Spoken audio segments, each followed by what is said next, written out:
Hi, everyone. Thank you so much for tuning into today's Author Talk series brought to you by the Library Speakers Consortium. The Library Speakers Consortium is a partnership of more than 400 library systems across the US, Canada, New Zealand, and Australia, with the goal of making Author Talks more accessible to communities of all sizes. I am Brandon Adler, your host and moderator, in conversation with each of the acclaimed authors that you will hear from throughout our series. Today, we are so honored to have New York Times bestselling author and anti-bias, anti-racist educator, Tiffany Jewell, with us to talk to you about her new book, Everything I Learned About Racism, I Learned in School. Before we jump in, I want to give you all that standard housekeeping information that keeps everything running smoothly, and then I'll turn things over to Tiffany. We have compiled some questions that were pre-submitted with registration, but you may also submit questions during the presentation by clicking that questions button that's just below the live stream video. If you've already gone into full screen mode, you might want to hit escape, and then you can see those tabs down there. There are quite a few of you tuning in today, and we will take as many questions as we can during our about 15-minute Q&A period. Now, to formally introduce our guest for today, Tiffany Jewell is a Black biracial writer, twin sister, first-generation American, cisgender mama, anti-bias, anti-racist educator, and consultant. Tiffany's been working with children and families for nearly 2 decades and has worked as a Montessori educator for 15 years. She is the co-founder, alongside Britt Hawthorne, of A-Bar at School, an organization that strives to support educators and caregivers in their anti-bias, anti-racist journeys. She's the author of the #1 New York Times and #1 indie bestseller, This Book is Anti-Racist, a book for young folks and everyone to wake up, take action, and do the work of becoming anti-racist, as well as The Anti-Racist Kid, a book about identity, justice, and activism, and the recently released Everything I Learned About Racism, I Learned in School. Welcome, Tiffany. Thank you so much for being here. I am going to turn things over to you now. Thanks, Brandon. Thank you so much for having me. I have a bunch of slides to share, and definitely, if you have questions or things, please pop them into the questions box. And of course, like, the time is a social construct, and it's one of those things that there's never enough, but hopefully we'll have time to answer questions. So I'm just going to dive right in. I'm really excited. I love talking about this book, Everything I Learned About Racism, I Learned in School, and really wanting to share with you too that I wrote it thinking about all the folks who read my first book. This book is Anti-Racist. And those of you who've read it, like, needing a little more, being like, so let's dive deeper into how institutions misuse and abuse their power. Like, let's really look at what racism looks like in an institution. And I couldn't, like, me as an educator and just a community member who also has school-age children, school dominates so much of our lives for a good chunk of our lives. So really just looking at that institution that so many of us are a part of. So before I begin, I always like to do a little land acknowledgement type thing, and just sharing that I grew up on the unceded land that is the traditional home of the Onondaga, who are a part of the Haudenosaunee. And so much of my schooling story, kind of like all of my personal schooling stories that I will talk to you about, take place on Haudenosaunee land. Wherever you are in the States in particular, know that we are on stolen land that was cultivated by stolen and displaced people. We must work to center the lives of Indigenous folks and honor the traditions, languages, cultures, and histories we've been taught to forget. We must continue to learn and grow and always do better, because we can. That's the beautiful thing about being human, is we're dynamic and we can constantly grow and change. We must believe that liberation is possible. We must work together in solidarity to fight for abolition, decolonization, and combat all forms of oppression and systems of violence and hatred. And we must keep each other safe. We can believe in solidarity and the power of relationship building.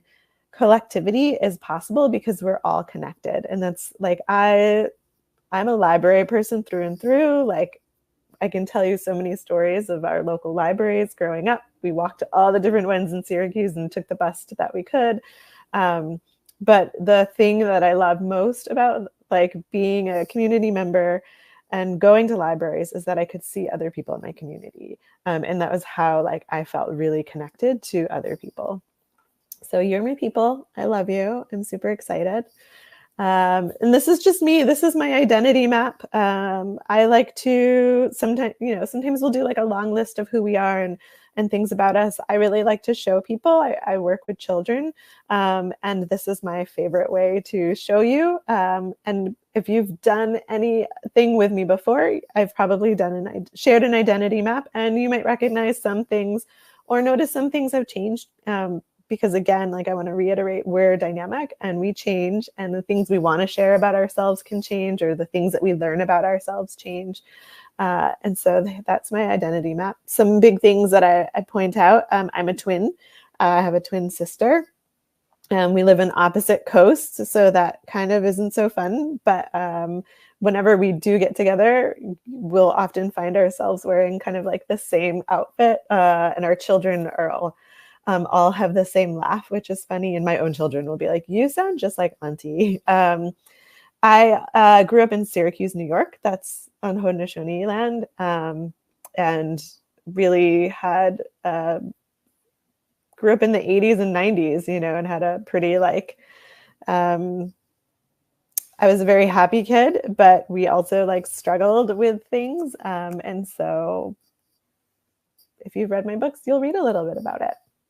And so this book that I'm sharing with you today is really, it's an unpacking and a processing and a trying to make sense of the world going through schools, right? So I was one of those kids who loved going to school. I loved the routine. I'm a morning person. I loved learning. Anytime, like I have so many questions, and anytime I can get one of those questions answered and spark like 1,000 more questions, I'm there. I also I really love people and being with my friends and everything. And school was the place where it was like guaranteed that I could see my friends on a daily basis. And then there were other things too. Well, I'm just going to read a part of this book to you. So every now and then I'm going to read something. So I apologize for like if my head's down and things. So as soon as I started school, I was inundated with the ways that our country's education system colludes with and maintains the culture of white domination. It's unavoidable. Without being explicitly taught, I learned that I needed to get the best grades to be of worth and importance, and that those grades would somehow still matter years after I'd finished with school. They actually don't. That practice makes perfect, and perfect was what I should be, or at least strive to be. I learned that I shouldn't make mistakes, because if I did, I was the mistake, and there was something wrong with me. I learned that people with the most power always knew what was best for me and for all of us, and should be the ones to make all the decisions, even when those decisions kept us purposely divided. I learned that success was getting the highest grades and the most sports trophies, medals, and rewards, rather than about how I treated other people and supported our community.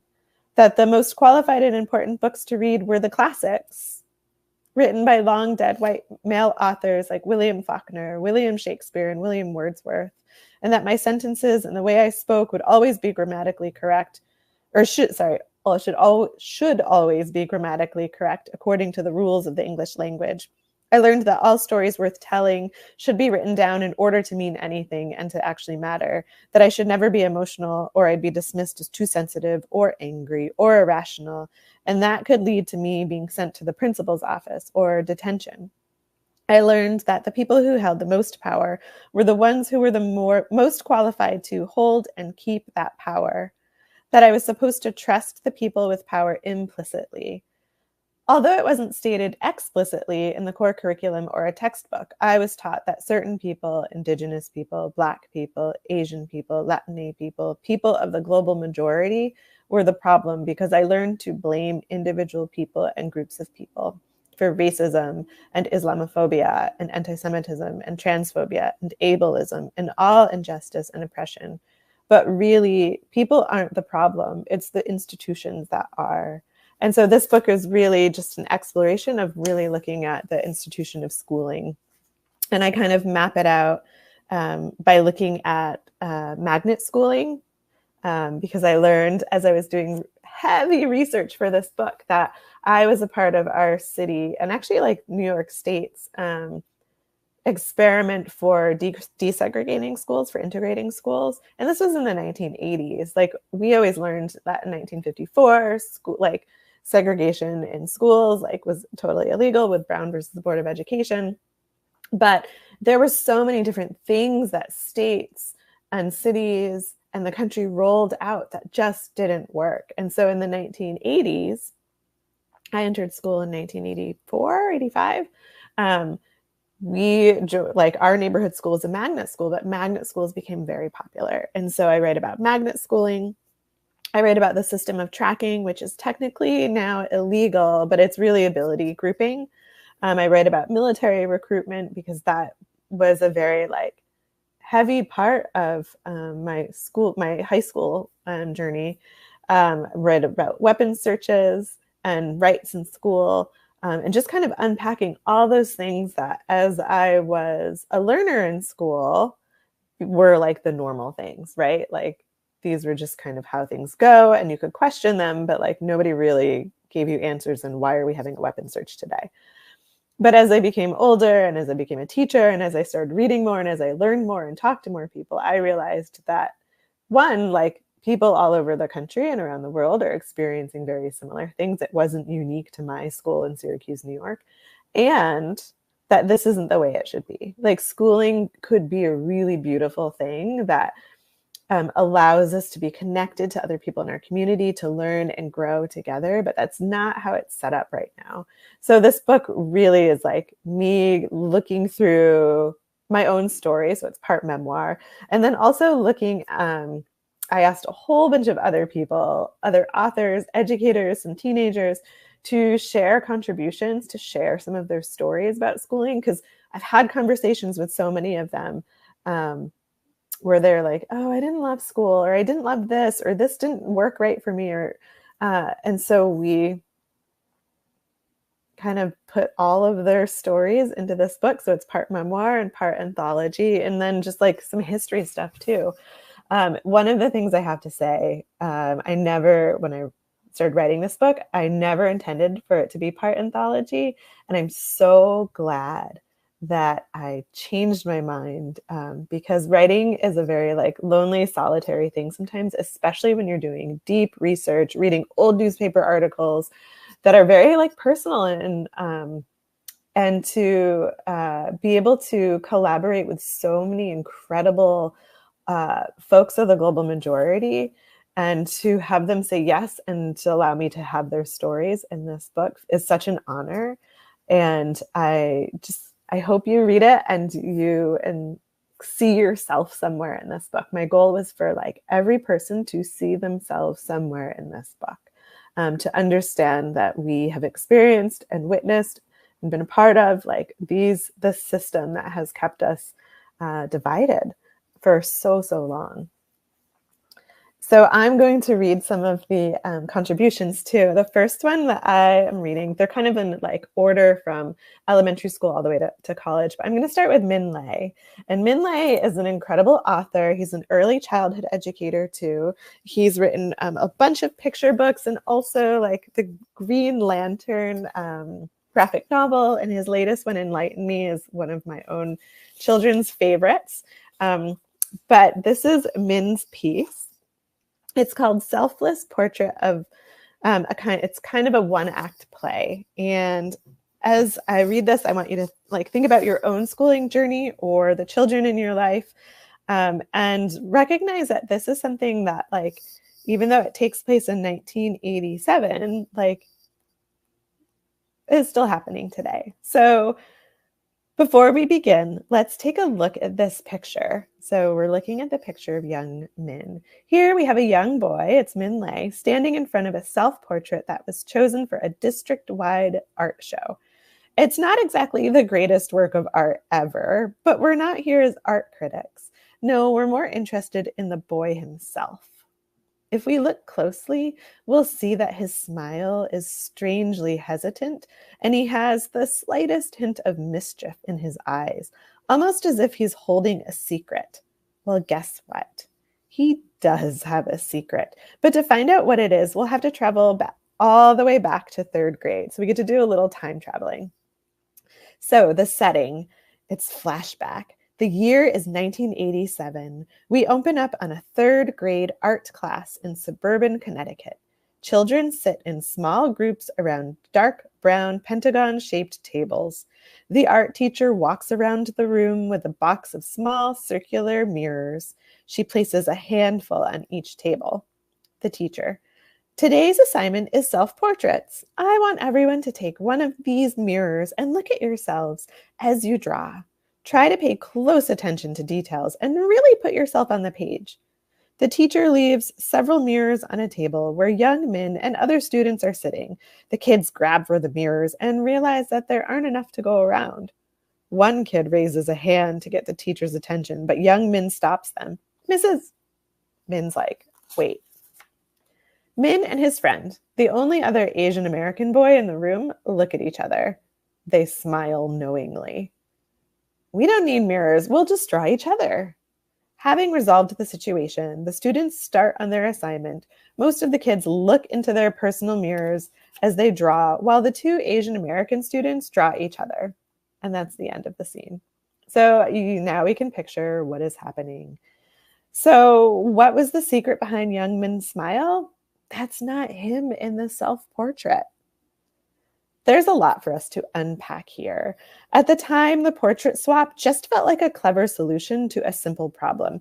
But looking back, it says a lot about what happens when you don't see yourself represented or reflected at school. To understand that better, let's talk a little more about mirrors. Today, Min gets to write books for children, and something that's discussed a lot in the publishing world is the importance of books as mirrors for readers, especially children. Here we get to shout out to the legendary Dr. Rudine Sims Bishop. By mirror books, we mean books where you can see parts of yourself and your life within those pages. Books as mirrors can be important and affirming because it is a chance to see yourself reflected back and validated by a story. For the young Min in this picture, while he didn't have a literal mirror in art class, he also didn't have many metaphorical mirrors in the books around him. And many of the mirror books that did exist were distorted reflections that showed Asians and Asian Americans as either sidekicks or stereotypes.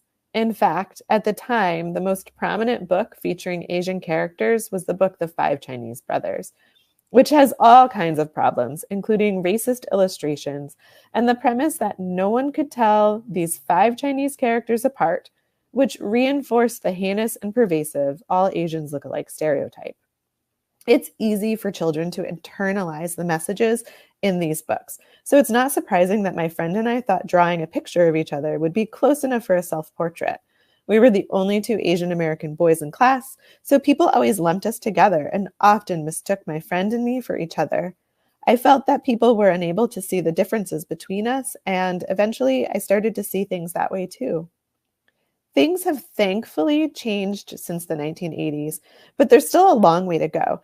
There is a more diverse selection of books available now, and you all deserve to be surrounded by nuanced and reaffirming reflections of yourselves in your books, in your schools, and in your everyday life. I hope that you all have access to as many mirrors as you could possibly want. Mirrors that reflect the full range of yourself, the serious, the silly, and everything in between.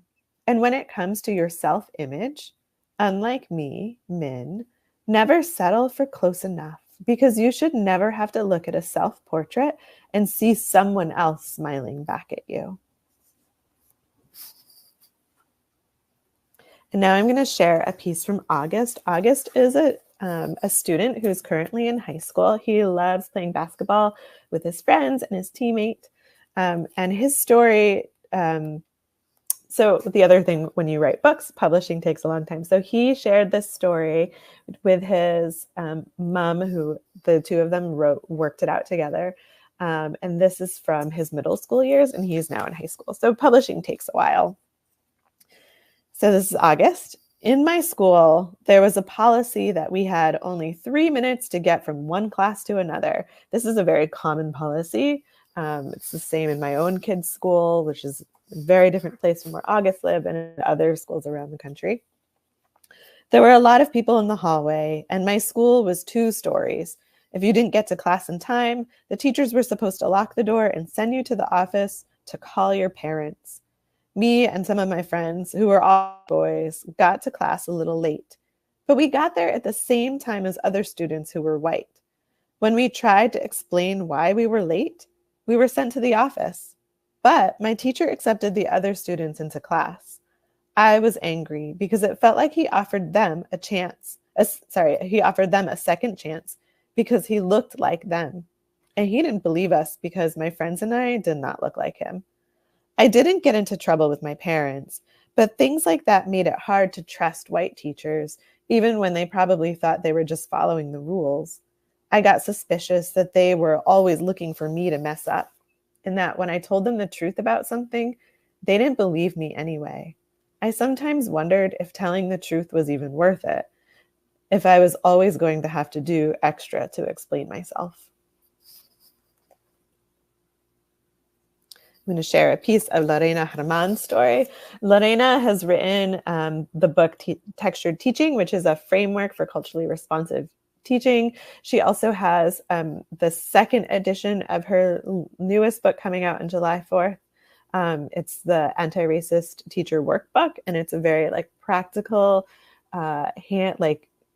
concrete tool for teachers to use, which I'm very excited about.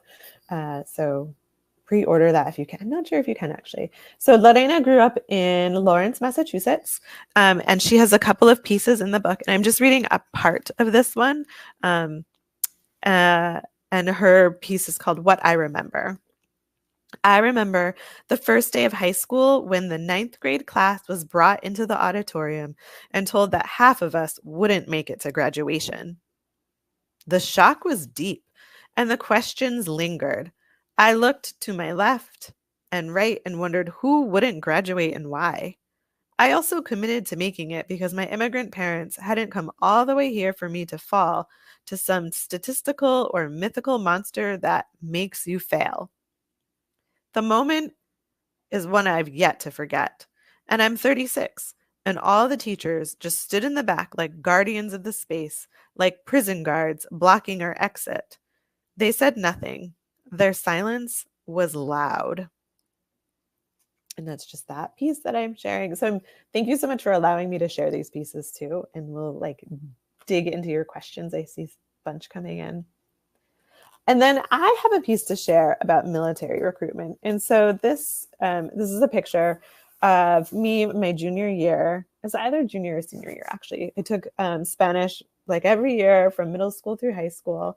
And a bunch of us kind of continued on throughout. So that's me in my Spanish class. And one of the things, I went to my old high school recently, a couple of months ago, and the kids were like, those are the same desks. So they have the same desk, which were the same ones that my mom had when she went to the school in the 70s. So also just think right now, as cities are working on budgets for the next year and how underfunded our schools are, that the resources and the materials and the furniture our children have are the same things that we had when we were younger, and maybe even that their grandparents had. And how this is a system that kind of shows me it's pretty stale and we need to revitalize it. And it can be. So after I share this piece and I have a poem, and have some questions for us to kind of just think about and look at, and I'll encourage you to screenshot so you can keep thinking about ways that we can make schooling actually work for everybody. So junior year of high school, so my sister and I are the first kids in our family to even consider going to a 4-year college, and the first to graduate from 4-year colleges and universities. And we didn't really know what looking for colleges was like. We didn't know how to fill out the FAFSA. Our school had one college counselor for I think we graduated with about, I can't even remember, but there were like, close to 2,000 kids in our school. And so one counselor who was like doing all of the work and couldn't get there.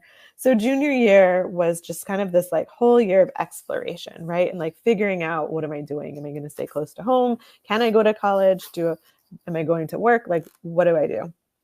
And so I'm sharing this piece, and it's mainly about military recruitment.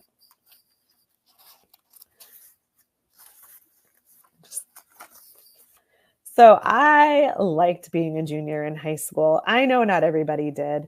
I was getting myself ready to grow again, to grow beyond my family and our home, to grow beyond my friends and our city. Junior year for me was the calm before the storm of college applications and big decisions. I knew I wanted to go to college. I had been planning on it for years. I was tracked for it. I was tracked in the like Team 1, which was the college-bound track of our middle school. From being admitted, I was tracked for it from being admitted into the gifted and talented program in 6th grade, to being a Team 1 kid in middle school, to being encouraged to take all the right classes to get a Regents diploma. I was college bound. My twin and I were the first in our family to set our sights on attending a 4-year college. It felt thrilling and powerful and totally daunting. Our school's one college counselor suggested every time we met, which wasn't often, that I look at his alma mater. I didn't. I thought I knew exactly what I wanted. While I didn't know which colleges I wanted to apply to, I thought I knew what I wanted in a school. I wanted to go to a small liberal arts college in New York State. I wanted to stay somewhat close to home and my family. I wanted a school with a strong science department and a theater program, and I wanted to be challenged and make new friends. I didn't know how I was going to afford college. I didn't know how to apply for financial aid. I didn't even know what FAFSA was an acronym for. It stands for Free Application for Federal Student Aid. I knew I needed scholarships to be able to afford a private 4-year college. I didn't know that student loans were way easier to procure than scholarships, and that they weren't actually free money. I didn't know that student loans would leave me in debt for decades. Our college counselor checked in to see how our applications were going and even helped us get fee waivers because applying to college cost money. He listened to us when we told him where we were hoping to go and was happy for us when acceptance letters came through. He was one person trying to support a whole lot of college-bound teens, and there were a lot of kids in my grade who probably never even stepped into his office, who never even made it onto his list of college hopefuls, because we were all tracked to that very moment.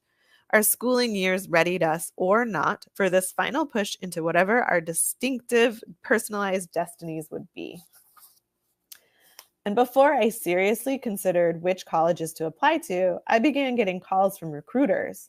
People called our house asking to talk with me or my twin about joining the military. The Marines called, the Army called, the Navy called, the Air Force called.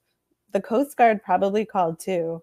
It seemed every branch of the military thought I could be a good fit.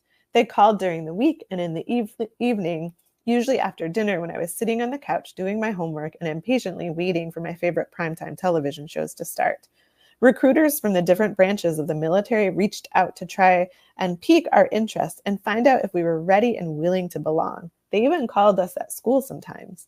They wanted us to know that they wanted us and hoped we wanted them back. They eagerly invited us to join the military family, a long-standing, uniformed, and well-funded tradition in our country.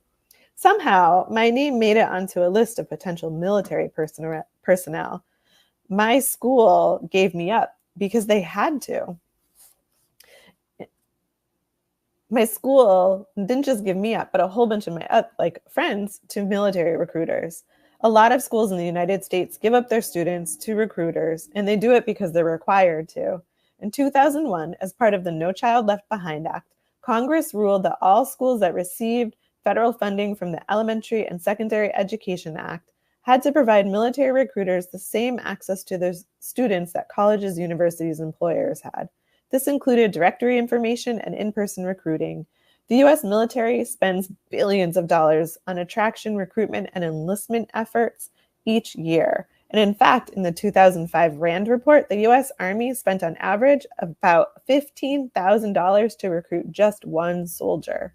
That's a lot of money. Imagine if that money got put back into our schools. Most colleges, universities, and employers do not have comparable recruitment budgets at all. We even will find military recruiters in schools, sometimes as substitute teachers.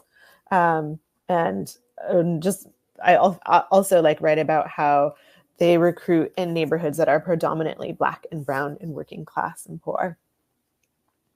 So thinking about like what could schooling be? Like we think of our own schooling stories and think about the things that worked, but think about the things that didn't work. And think about the things that we've never even imagined too. It's really hard for us to kind of go beyond what we know. But I have some like ideas and some thoughts, and I'm going to encourage you to kind of do this dreaming with the people in your community too. And as I like share the question, like what could schooling be? One of the last pieces in the book is by Joanna Ho, who has written many, many books, including The Eyes That Kiss the Corner, Eyes That Eyes That Speak to the Stars, Eyes That Weave the Wonders of the World, and so many others. One of my personal favorites of hers is On the Tip of the Wave. On the Tip of a Wave. Sorry, my like talking is getting all. And her YA book, The Silence That Binds Us. This is like the reminder, like stay hydrated, especially if you're in the Northeast and you're dealing with the heat wave. So Joanna wrote a poem called School is the World. School was my safe space, a place that held me to my axis as the world around me spun and spun. I threw myself into classes and clubs, projects and papers, assignments and activities, filling my weeks with passion and purpose. I trusted school would teach me to swim in the water, show me my own power and worth, fill me with skills and wisdoms to take on the world. And it did. But every year I look back and realize school held up a picture of someone else and told me it was a mirror, erased me even as it praised me, filled me full of holes. I'll spend my life trying to heal. School is the world, and we must take it on. And I have this question for you, like thinking about what could schooling be? What comes next? What could school look like if our institutions were truly centered on learners of the global majority and those who have been historically, systematically, and systemically excluded and marginalized for so long? Like imagine what it could be, because schools should be places where we are honored for who we are and not viewed as those who have deficits and are disruptions. Schools should be places where we can connect with one another and dream and work together to abolish oppressive systems. Schools and schooling institutions and situations should be spaces and moments when we can be our bravest and boldest selves. Like, are we able to be our bravest and boldest selves in schools right now? So it is possible to commit to the daily work of abolishing those oppressive systems in our schools. And my questions, I have a bunch of questions coming up, but one of them for you is like, what are some things that you can do today or tomorrow, the next week, years from now? For many of us, like this is either the last day of school or school has ended. So what can our commitment be this summer? So when we start back into schools in the fall, that things can feel a little lighter for our students, for learners, for ourselves. Okay, and here's where I'm going to ask you to like screenshot so you can like keep thinking about these questions. And this is also being recorded, so you don't have to screenshot if you don't want to. But envision what freedom in schools could be. What does it look like?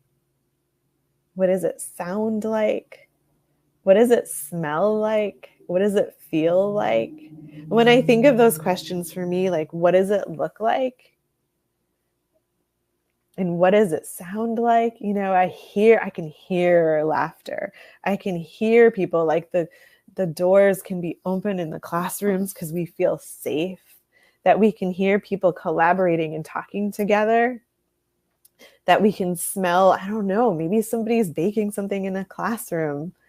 probably smell like glue sticks and crayons too, right? Because people are creating and it feels good. It feels really good to be in those spaces. And they look like, I don't want to say home, but they look comfortable. They look less like institutions that are going to drain us of our energy and in places that are going to lift us up. They're beautiful colors, the like natural light coming in, not all the like fluorescent light. Like it just feels really good.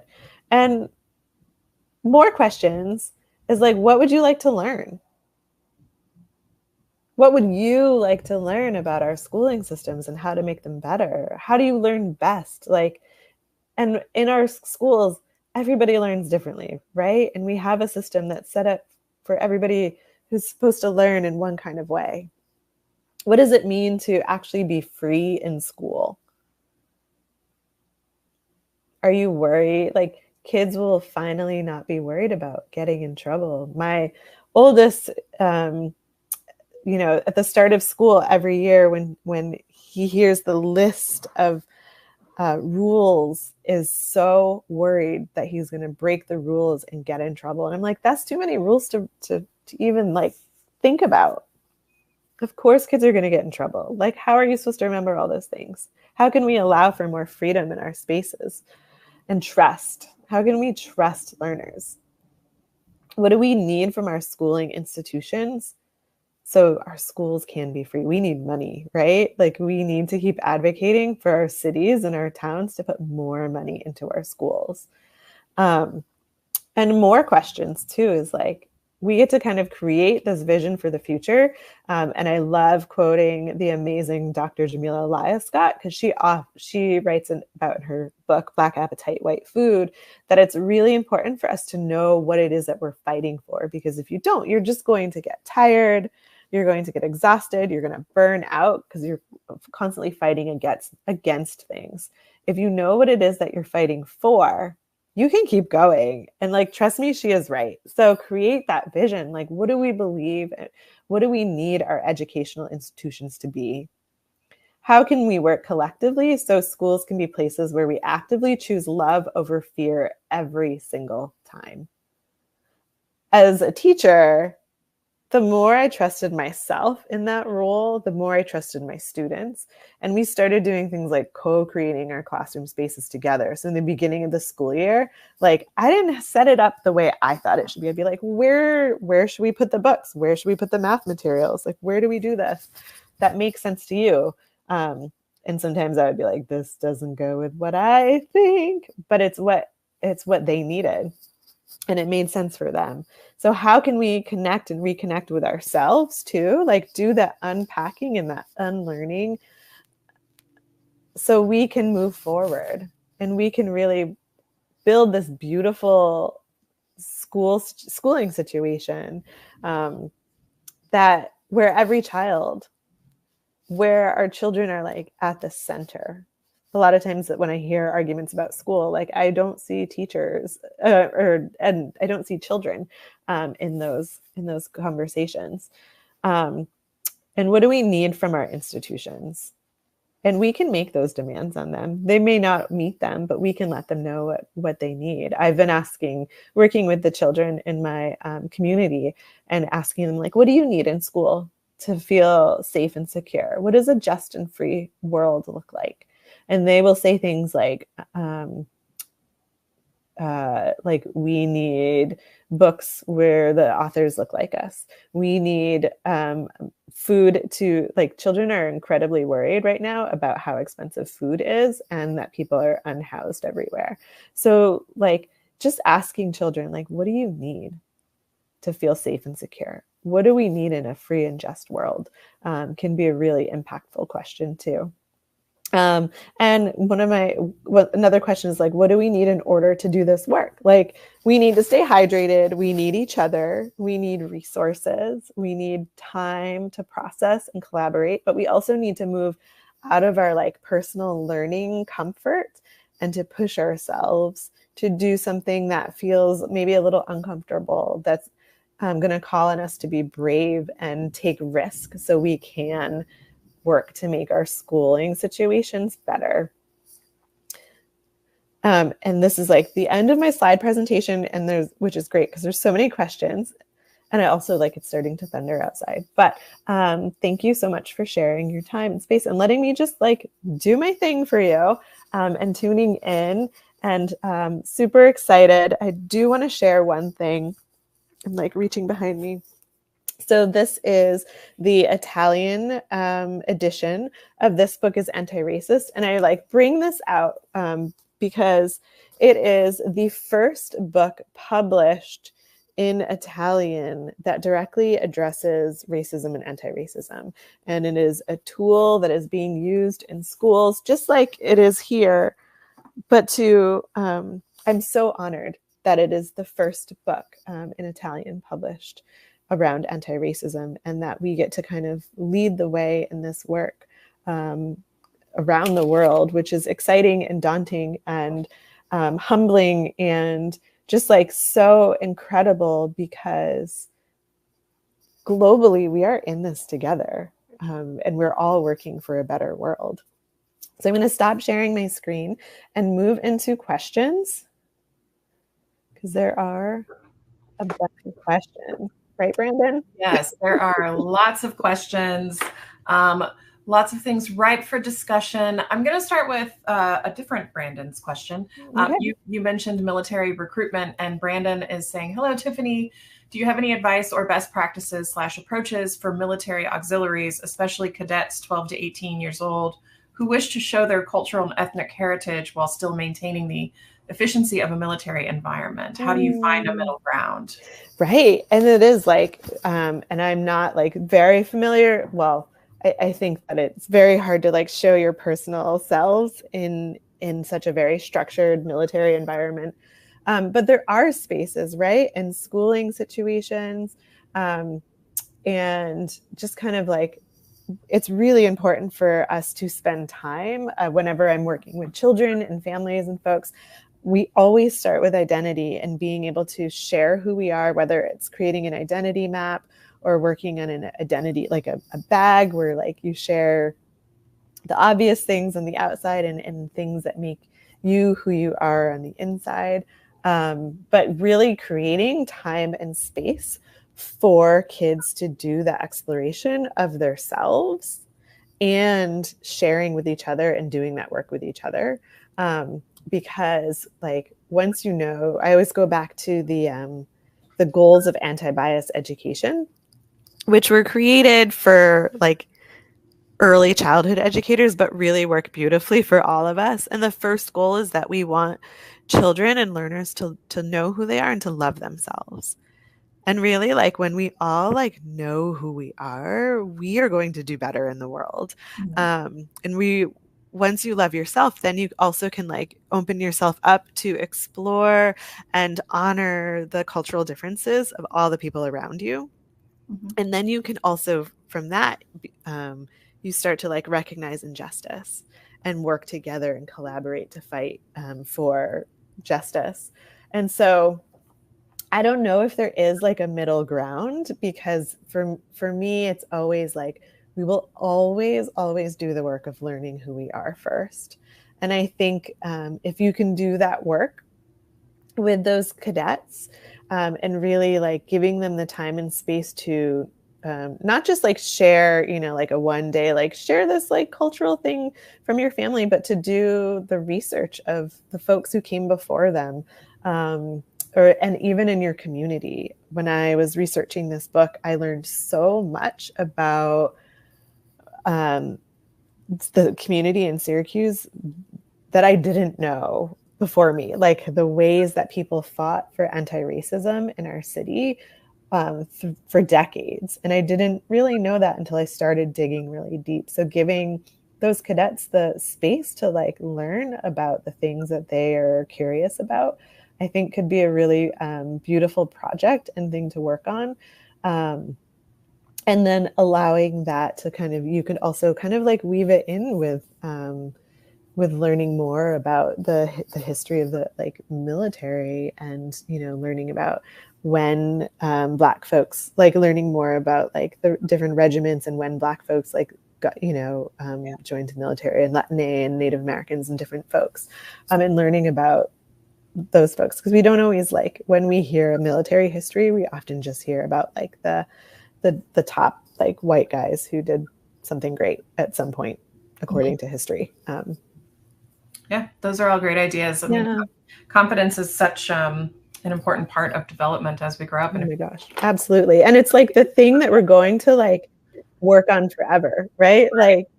Like we can't just be like, okay, I'm good, I'm done, because we keep growing, which is really great. And also, like, when you're a teacher or you have learners and you're like, you have all these things you need to hit in the curriculum, you're like, okay, but we just changed. Now we like, we have to come back. But always like keep working and building like that community too. Because like what those kids, no matter what kind of like learning situation in, if they are good and comfortable with themselves and each other, like you're going to grow so much more with them. Mm-hmm. Speaking of curriculum, Kelly from LA County Library saying, unfortunately, the curriculum is quite Eurocentric. Moreover, the epistemological practices for many academic disciplines are steeped in white supremacy. Would you suggest revising the existing educational models and curriculums, or should educators and curriculum designers create a new system altogether? So, first, it depends on how much time you have, right? Like, I am all for like big dreaming. I'm a huge dreamer, and I think being able to be in a space with other folks and do that dreaming of like, what do we need in our curriculum? Like, what do we want our students to learn? Asking children. And we're doing this in our own small city right now. I'm working with a few teachers and the curriculum director, and we're asking students, like, what do you want to learn? Because we don't know what they want to learn. Like, I don't even know like what they know, because things have changed so much and are constantly changing, and they have so many things that they're aware of that we're not. So doing that, but also like, unfortunately, we have to fit into these like models. If you're a public school, like you have to like take the state test, and you have to go with whatever curriculum, your city or your state are providing, because they are not providing money. And so a lot of times we're going to have to revise and change what is already existing. Mm-hmm. And that means like shifting and changing the books, reaching out. One of my favorite things to do is bringing people from the community in who are able to tell the stories that are not in the curriculum that I don't know, and to tell more of, to teach the learners like more about our local community or other aspects that we are learning about. But really kind of like, it's a lot to create totally new things. Mm-hmm. It's really exciting, and it's a lot, and it will take a lot of time and energy. And if you have it, like, go ahead and do it. But just kind of revising, if you can be really wonderful. And if you can, depending on your learners, you can even be like, okay, so our unit is like, we have to do this unit on gardening, which I know isn't like the curriculum for many like second grade teachers and like all over. But like, what do you want to know about garden? Or creating like a radical garden that becomes that feeds the community, right? Like where I live, we have a connection with a local farm that grows food to just give to people, right? Like people don't have to pay for it, and they have lots of grants and subsidies.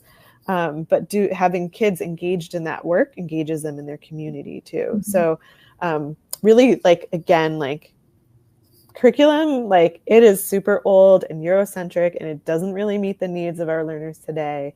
But we also like, we're not going to meet their needs if we're not engaging them and asking them what they'd like to learn about, and if they have suggestions on how to improve it too. So if we go with what's already existing and bring the learners in to kind of encourage them and help them to make those changes with you, can be really impactful and really powerful in a way that just creating something totally new on your own won't be. Mm-hmm. Great, thank you. Kind of taking it outside of the curriculum. Yeah.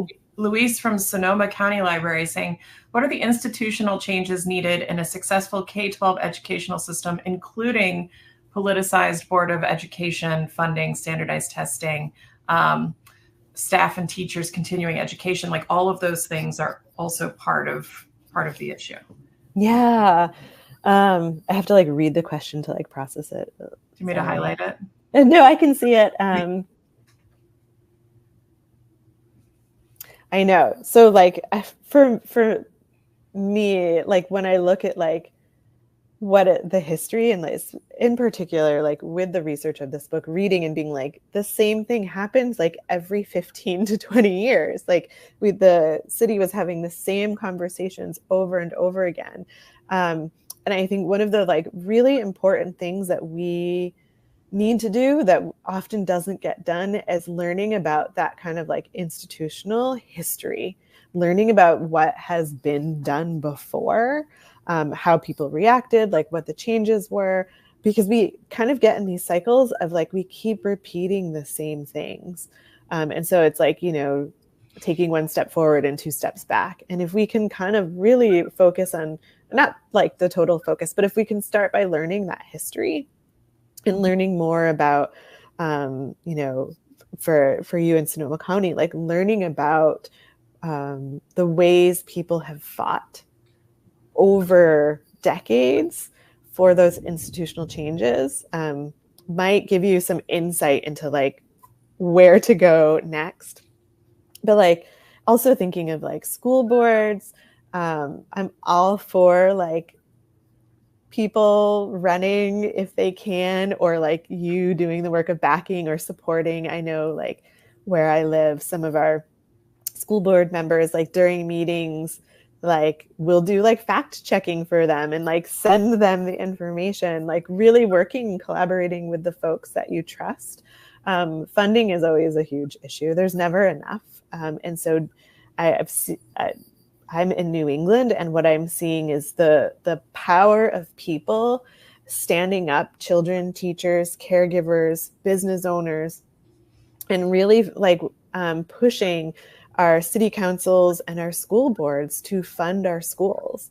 And it's been like this beautiful wave that I've seen, and cities starting to open up and having educational reserves in city funding, which just hasn't happened in many of our small New England cities in the long, like ever.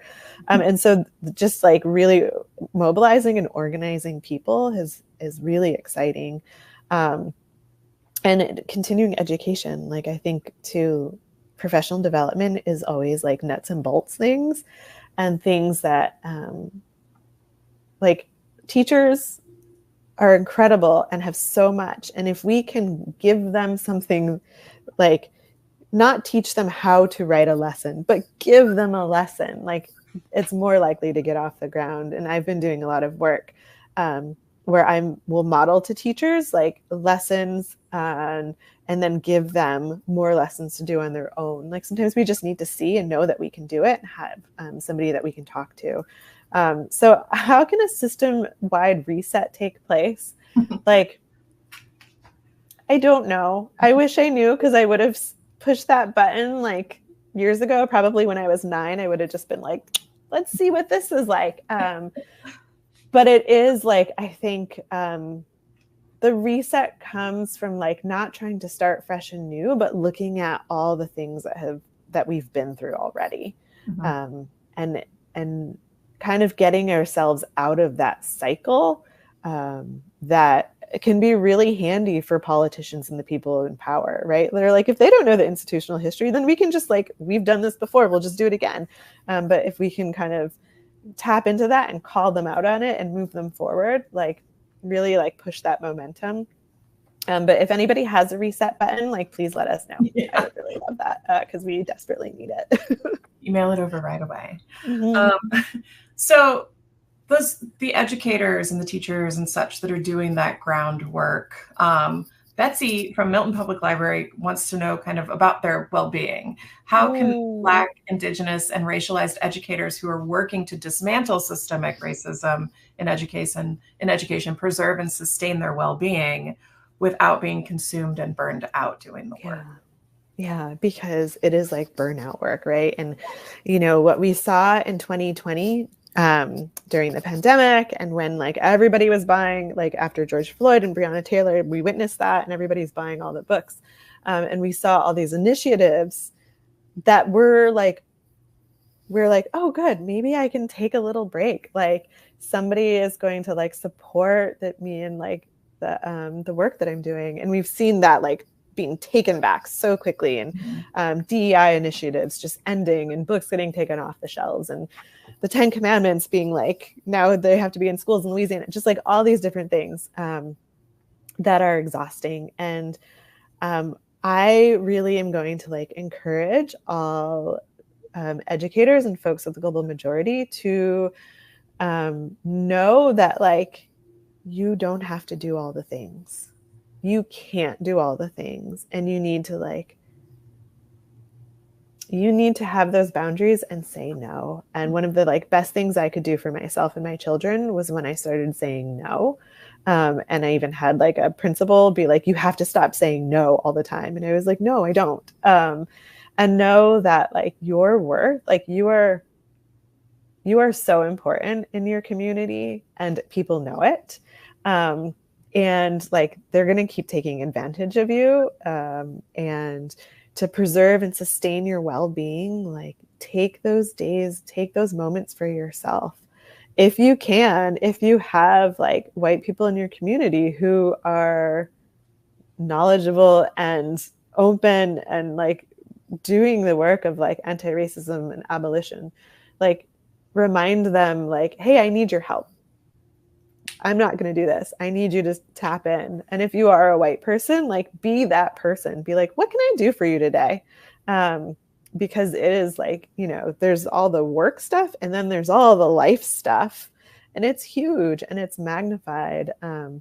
And when we are working to dismantle these systems in an education system that's just like, this is like so stagnant with how things have always been done, like we're going to burn out. And if we don't take care of ourselves, go to bed early, read a funny book, watch, you know, a show that makes you laugh or cringe or whatever.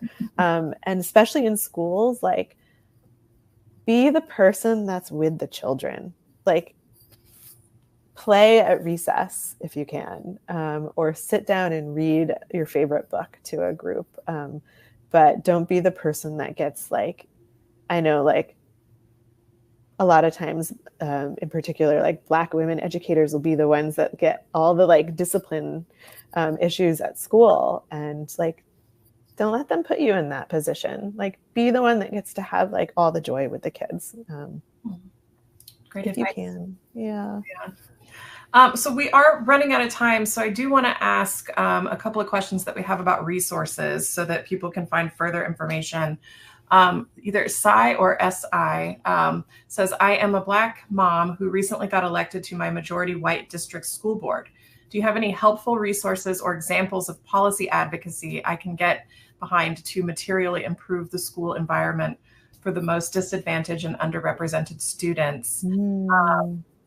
And Katie is asking about any recommended texts for kind of a kindergarten age group.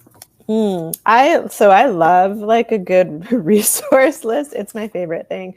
So for Sai or whatever your name is, like, first of all, congratulations for being elected to the school board. Also, like, wherever you are, know that like I have your back here. There's a great resources like book list in this book that I love.